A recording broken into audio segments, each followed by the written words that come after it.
Olha, se tu gosta desse negócio de comunismo, vai para Cuba, pô. Bom, esse argumento acho que parte do princípio que todos os países socialistas são uma porcaria completa e ninguém nunca vai querer morar num lugar desses. Então vamos lá, vamos olhar, como sempre, o processo histórico e a realidade material desses lugares para ver se esse argumento faz sentido ou não. Antes da Revolução, Cuba era governada por um ditador chamado Fulgêncio Batista, que estava alinhado aos interesses dos grandes latifundiários e das empresas americanas. Nessa época, a capital Havana era um centro de drogas, cassinos e prostituição controlado pela máfia dos Estados Unidos. E aí tem umas coisas malucas, tipo, tem uma entrevista do Ted Cruz, que é um senador americano, que ele diz que o pai dele foi torturado pelo governo do Fulgêncio Batista, pelo ditador, e aí fazem a revolução, os revolucionários expulsam o Fulgêncio Batista, conseguem expulsar ele da ilha, e o Ted Cruz diz que odeia os comunistas. Então, assim, o pai dele foi torturado pelo governo de um cara que é um ditador. Os revolucionários acabam com esse governo, expulsam esse cara da ilha, e o ódio dele não é direcionado ao ditador que torturou o pai dele, é direcionado aos comunistas. Não dá para entender.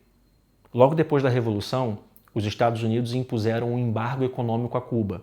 E eu acho que é muito importante a gente entender por que eles fizeram esse embargo e quais eram os objetivos do embargo. Então eu vou ler agora um trecho de um documento que é do Departamento de Estado dos Estados Unidos dessa época e, como sempre, vou deixar o link na descrição para você conferir. Abre aspas. O declínio e a queda de Castro. Considerações relevantes acerca da vida do atual governo de Cuba são as seguintes. 1. A maioria dos cubanos apoia Castro. A estimativa mais baixa que encontrei é de 50%. 2. Não existe oposição política efetiva. 3. Fidel Castro e outros membros do governo cubano defendem ou toleram a influência comunista. 4. A influência comunista está permeando o governo e o corpo político em uma velocidade surpreendente. 5. A oposição militante a Castro, a partir do exterior de Cuba, apenas serviria à sua causa e à causa comunista. 6. O único meio previsível de retirar o apoio interno é por meio do desencanto e da insatisfação, baseados em dificuldades e insatisfações econômicas. Se os pontos acima forem aceitos ou não puderem ser eficazmente contestados, segue-se que todos os meios possíveis devem ser empregados prontamente para enfraquecer a vida econômica de Cuba. Caso tal política seja adotada, deverá ser fruto de uma decisão positiva que implique uma linha de ação a ser conduzida de forma hábil e o mais discreta possível, mas que produza o maior impacto possível na restrição de recursos financeiros e suprimentos a Cuba, de modo a reduzir salários nominais e reais, provocar fome, desespero e a queda do governo. Fecha aspas. Esse embargo americano a Cuba já começou logo depois da Revolução, em 1960. Todos os anos, a ONU faz uma votação simbólica e a esmagadora maioria dos países vota pelo fim do embargo. Em 2024, só 2 países votaram pela manutenção, Estados Unidos e Israel. E assim, não deveria surpreender ninguém que um país cometendo genocídio, que a gente pode ver as imagens, as fotos no nosso celular o dia inteiro, todos os dias, infelizmente, pelos últimos 2 anos, e o país que dá o apoio militar, o apoio midiático, o apoio financeiro, porque tem interesses num Oriente Médio desestabilizado, que é os Estados Unidos, sejam os únicos países que continuem concordando com essa desgraça desse bloqueio. Bom, agora que você já tem um contexto histórico, deixa eu te mostrar a realidade material do presente. O socialismo é tão superior ao capitalismo do ponto de vista de organização da sociedade que, mesmo embargado pela maior potência da história da humanidade há 65 anos e sendo uma ilha pequena do Caribe com poucos recursos naturais, Cuba não deixa a desejar em vários indicadores socioeconômicos quando comparados com os Estados Unidos. Segundo dados do Banco Mundial, a Cuba socialista tem expectativa de vida igual à dos Estados Unidos capitalista, de 78 anos, e superior à do também capitalista Brasil, de 76 anos. No quesito mortalidade infantil, Cuba fica muito próxima dos Estados Unidos e ambos são muito melhores do que o Brasil. Agora é um verdadeiro esculacho dos cubanos.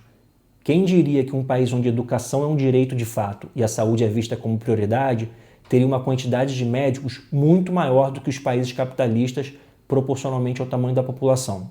Cuba tem quase 5 vezes mais médicos do que o Brasil e bem mais que o dobro dos Estados Unidos. Inclusive, Cuba ajudou o Brasil com um programa Mais Médicos para mandar médicos para o Brasil, para regiões que a gente não conseguia suprimir com médicos do próprio Brasil. E vale lembrar que nos Estados Unidos não tem sistema público de saúde, né? Não tem SUS. Então a realidade para a classe trabalhadora estadunidense, em termos de acesso a serviços de saúde, é aquela vergonha que a gente vê no jornal, com pessoas fugindo a pé da ambulância e sendo expulsas dos hospitais porque não podem pagar. A taxa de alfabetização de Cuba também é maior, é o único que tem 100%. O número de homicídios intencionais de Cuba, levando em conta o tamanho da população, é menor do que o dos Estados Unidos e muito menor do que o do Brasil.